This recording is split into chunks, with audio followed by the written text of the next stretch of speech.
안녕하세요, 롱장입니다. 오늘도 이동 중에 영상을 만들게 됐는데요. 요즘 젊은 분들이 부동산 재테크를 하는 게 너무 어려워요. 전 인정해요.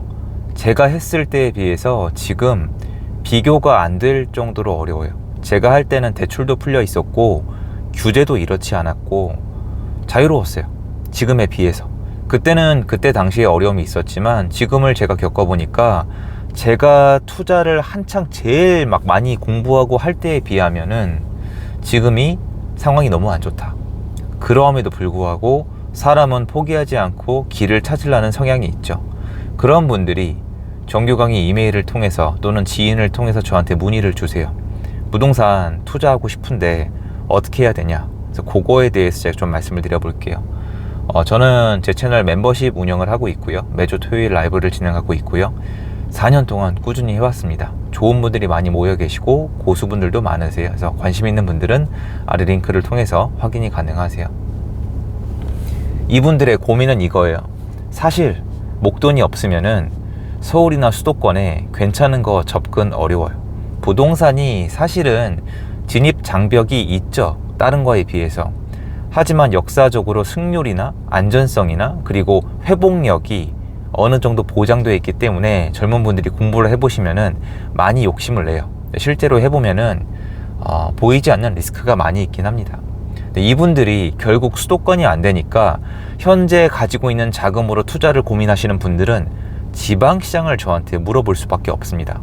지방시장, 투자자들, 관광버스, 투기꾼들 이런 단어가 떠오르는 곳인데 공부를 해보시면은 이런 질문이 남으실 거예요. 이게 상당히 수준이 있는 질문이에요. 지금은 내가 공부해보니까 지방 아파트들은, 특히 지방의 저가 아파트들은 투자자들이 유입되지 않으면 가격이 상승하지 못하더라. 그러면 지금은 이대로는 어려운 거 아니냐. 그래서 나는 현재 정권이 규제를 풀어서 지방장의 유동성이 들어가는 걸 기다렸는데 얼음공장 네 얘기를 들어보니까 이미 글러먹은 것 같다. 그러면 지방장은 한동안 관심을 끄는 게 맞지 않냐. 돈을 열심히 더 모아서 차라리 그 시간에 최대한 수도권에 사는 게 맞지 않냐. 이런 질문을 주세요. 일단 제가 기존의 영상에서 말씀드린 것처럼 전국장을 예상한다는 이유로 아닙니다. 지방장 보셔도 됩니다. 투자하세요라고 얘기할 것 같으시잖아요. 그렇진 않아요. 왜냐면 제가 다니면서 느끼기를 예전이랑 전 제가 그때 투자를 한창 해서 알잖아요. 많은 분들이 데이터만 보고 말씀을 하시는데 전혀 달라요. 제가 투자할 때는요, 대출을 받고 월세 세팅도 가능했고요, 전세로 맞춰도 가능했는데 더 큰 차이점이 있어요. 사실은 저 때는요, 월세 전세가 기가 막히게 잘 나갔어요. 지금은 안 나가죠. 제가 기억하는 그 시장에서는 전세를 딱 내놓고 일주일 동안 연락이 없으면요, 부동산을 바꿨어요. 전화했어요. 사장님 일 제대로 하시는 거 맞냐고. 지금은 그게 아니잖아요. 그때는 전세를 못 뺀다는 거는 뭔가 문제가 있는 부동산이라 생각이 들 정도로 전세가 잘 나갔어요. 그리고 보증보험, 전세 사기 이런 개념이 지금에 비해서 강도가 100분의 1도 안 됐어요. 그러니까 문제가 없었다고요. 세팅을 하는데 그 다음에 매가가 어떻게 되는지는 다음 문제예요. 근데 지금은 그게 아니에요. 매가의 변동 이전에 얘를 가지고 사고가 날 수 있는 요소가 너무 많아요.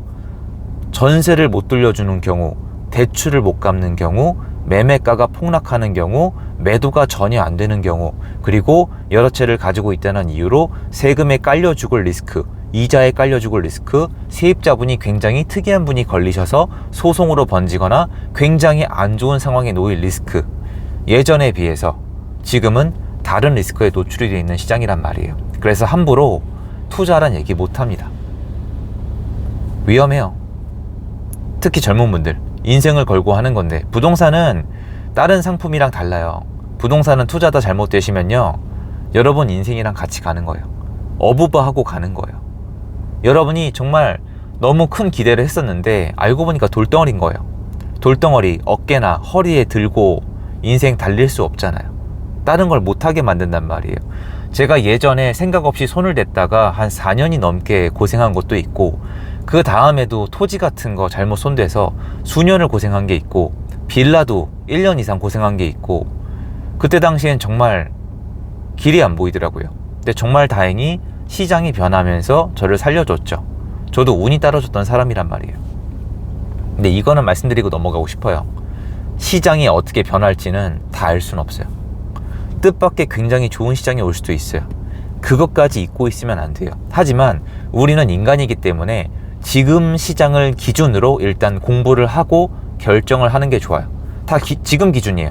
내가 지금 돈이 많다, 내가 지금 경험이 많다, 내가 지금 시간이 많다 판단이 됐으면은 그만큼 리스크를 더 지면 되는데, 미래가 어떻게 될 거다를 예상을 기준으로 지금 결정을 하게 되면은 추후에 리스크가 일어났을 때 데미지가 너무 커요. 저도 지난 2년이 넘는 시간 동안에 한번 머리가 깨져 보니까 공포가 밀려오더라고요. 제가 공포를 느꼈으면 많은 분들은 절망감을 느끼셨을 거예요. 그래서 지방 투자를 지금 막 하세요란 얘기는 저도 못해요. 하지만 이 얘기를 해드리고 싶어요. 자, 제가 아까 투자했다고 말씀드렸잖아요. 전세나 월세를 놨다고 말씀을 드렸잖아요. 우리가 이거를 놓치면 안 돼요. 지금 이 얘기를 하는 사람이 없을 거예요. 제가 집을 사서 대출을 받고 월세를 받거나 전세를 놓을 수 있었던 이유는 뭘까요? 많은 분들이 이렇게 생각하실 거예요. 제가 전세입자를 구해서 끌고 와서 손목을 꺾어서 지장을 찍게 했다. 이런 이미지가 한국에 있어요.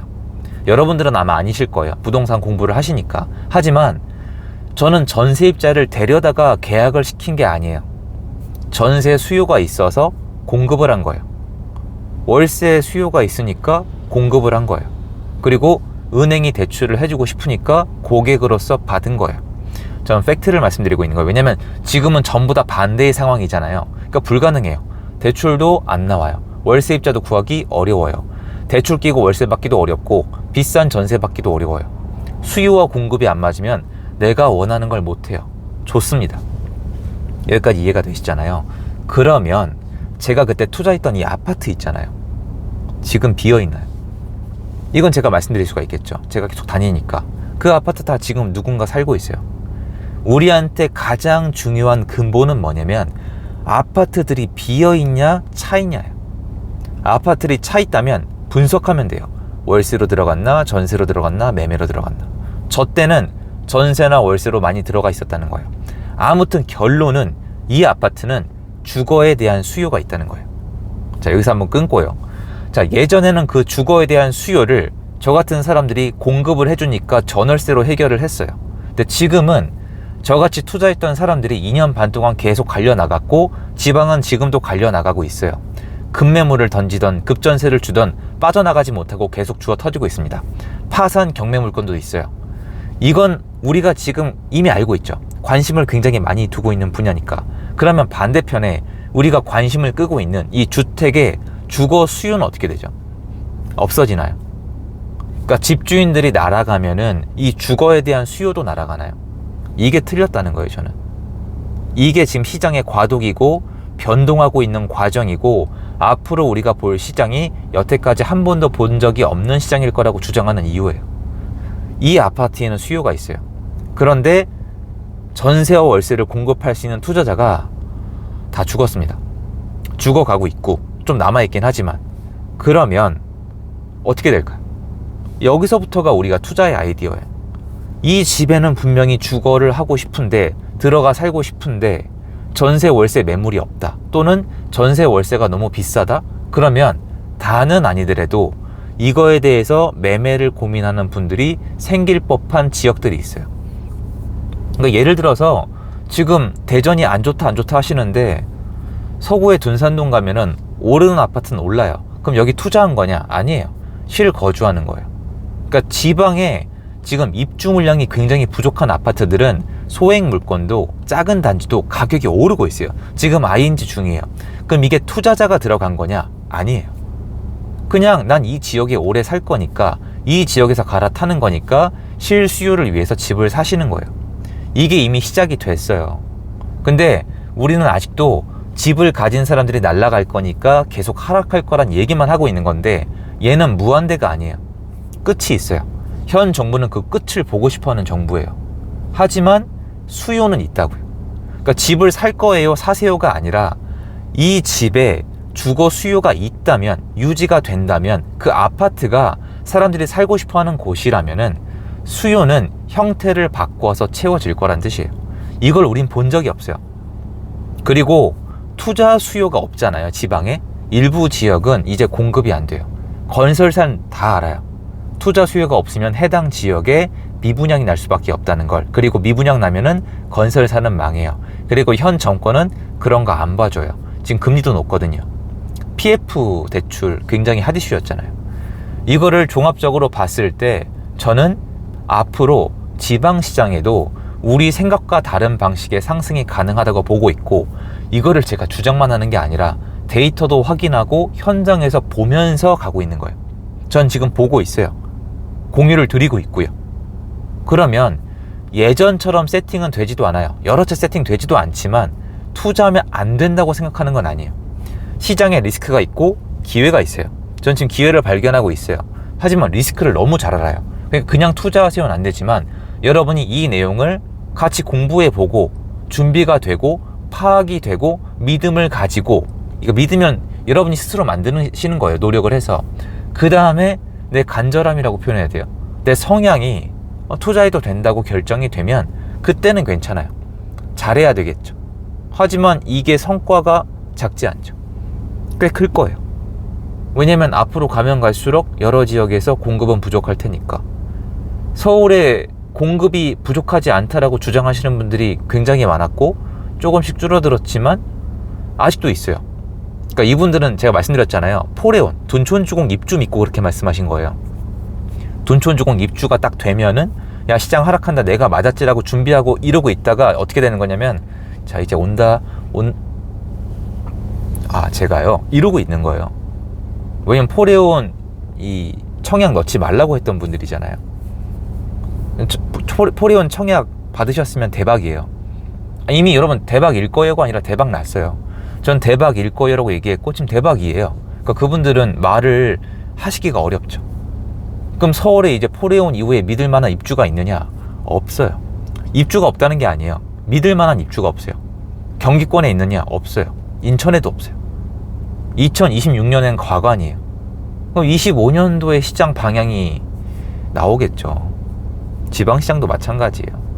그래서 지금은 예전에 비해서 공부를 더 많이 해야 되고 리스크 관리를 더 잘해야 돼요. 그러면 해도 돼요. 근데 그냥 하면 안 돼요. 저 때도 그냥 한 사람들은 망했어요. 못 버티고. 그냥 가격 올라가기 전에 다 던지고 나간 분들이 많거든요.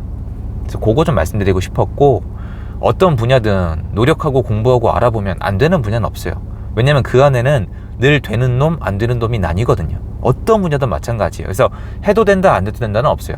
네가 어떤 사람인지를 보여줘야 돼요. 그 다음에 결정하시면 됩니다. 그래서 저는 앞으로 못 본 시장 다가오고 있다. 그러니까 해볼 테면 잘해봐라 라고 말씀드리고 싶은 거예요.